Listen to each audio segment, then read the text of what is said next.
चलिए बच्चों, आज हम एक इंटरेस्टिंग सवाल हल करेंगे। हमें एक अननोन वैल्यू यानी एरिया A1 मालूम करनी है। सवाल में बताया गया है कि दो क्वाड्रिलैटरल्स PQRS और XYZW आपस में सिमिलर हैं।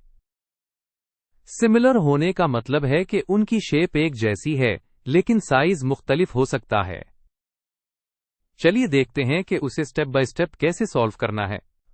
सॉल्यूशन का पहला स्टेप हमेशा ये होता है कि हम सवाल में दी गई तमाम इंफॉर्मेशन को एक जगह लिख लें।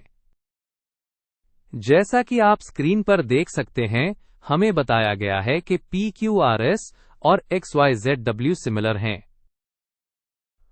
हमें PQRS का एरिया A1 मालूम करना है। उसकी करस्पॉन्डिंग साइड L1 35 सेंटीमीटर है। इसी तरह XYZW का एरिया A2 98 सेंटीमीटर स्क्वायर है और उसकी करस्पॉन्डिंग साइड L2 25 सेंटीमीटर है। स्टेप 2 बहुत इंपॉर्टेंट है। यहां हम वो थ्योरम या रूल इस्तेमाल करेंगे जो सिमिलर फिगर्स के एरियाज और साइड लेंथ्स को आपस में जोड़ता है। थ्योरम ये कहता है कि अगर दो फिगर्स सिमिलर हों तो इनके एरियाज का रेशियो इनकी करस्पॉन्डिंग साइड लेंथ्स के रेशियो के स्क्वायर के बराबर होता है। फॉर्मूला आप स्क्रीन पर देख सकते हैं। Area 1 divided by area 2 equal side 1 divided by side 2 का होल स्क्वायर। हम अपने वेरिएबल्स इस्तेमाल करें तो फॉर्मूला बनेगा A1 over A2 equals L1 over L2 whole square. अब हम स्टेप 3 पर हैं। यहां हम पिछले स्टेप वाले फॉर्मूला में अपनी नोन वैल्यूज जो हमने स्टेप 1 में लिखी थी डाल देंगे। A1 की जगह A1 ही रहेगा क्योंकि वो हमें मालूम करना है। A2 की जगह 98 लिखेंगे। L1 की जगह 35 और L2 की जगह 25। तो हमारी इक्वेशन बन जाती है 1 divided by 98 equals 35 divided by 25 का होल स्क्वायर। अब हमारा मकसद इस इक्वेशन को A1 के लिए सॉल्व करना है। स्टेप 4 में हम कैलकुलेशन को आसान बनाने के लिए पैरेंथेसिस के अंदर वाली फ्रैक्शन यानी 35 ओवर 25 को सिंप्लीफाई करेंगे। हम देखते हैं कि 35 और 25 दोनों 5 के टेबल में आते हैं, तो 5 उनका कॉमन फैक्टर है।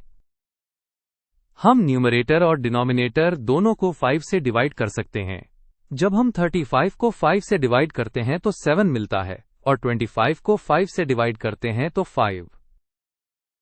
इस तरह 35 ओवर 25 सिंप्लीफाई होकर 7 ओवर 5 बन जाता है। अब हम इस सिंप्लीफाइड फ्रैक्शन को अपनी मेन इक्वेशन में वापस डाल देंगे, तो हमारी इक्वेशन अब हो जाएगी 1 डिवाइडेड बाय 98 इक्वल 7 ओवर 5 का होल स्क्वायर। अगला स्टेप है इस स्क्वायर को इवैल्यूएट करना।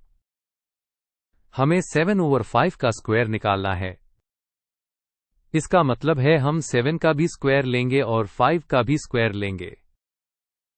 7 का स्क्वायर होता है 7 टाइम्स 7 जो कि 49 है और 5 का स्क्वायर होता है 5 टाइम्स 5 जो कि 25 है। इस तरह हमारी इक्वेशन अब बन गई है 1 divided by 98 equals 49 divided by 25। अब हम A1 की वैल्यू मालूम करने के बिल्कुल करीब हैं। स्टेप 6 में हम A1 को आइसोलेट करेंगे, यानी इसको इक्वेशन की एक साइड पर अकेला करेंगे। ऐसा करने के लिए हम इक्वेशन की दोनों साइड्स को 98 से मल्टीप्लाई करेंगे।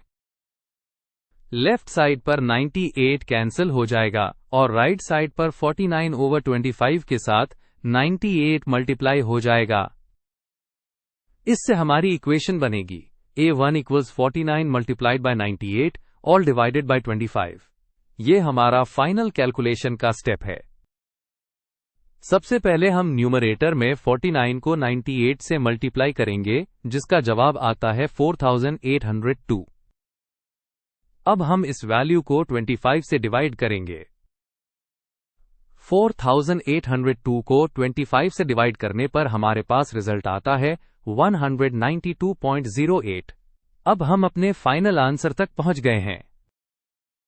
A1 की वैल्यू है 192.08। यहां एक बहुत जरूरी बात याद रखनी है कि एरिया के यूनिट्स हमेशा स्क्वायर में होते हैं। क्योंकि साइड लेंथ सेंटीमीटर्स में थी, इसलिए एरिया के यूनिट्स स्क्वायर सेंटीमीटर्स यानी cm स्क्वायर होंगे। तो हमारा मुकम्मल जवाब है A1 इक्वल्स 192.08 सेंटीमीटर स्क्वायर।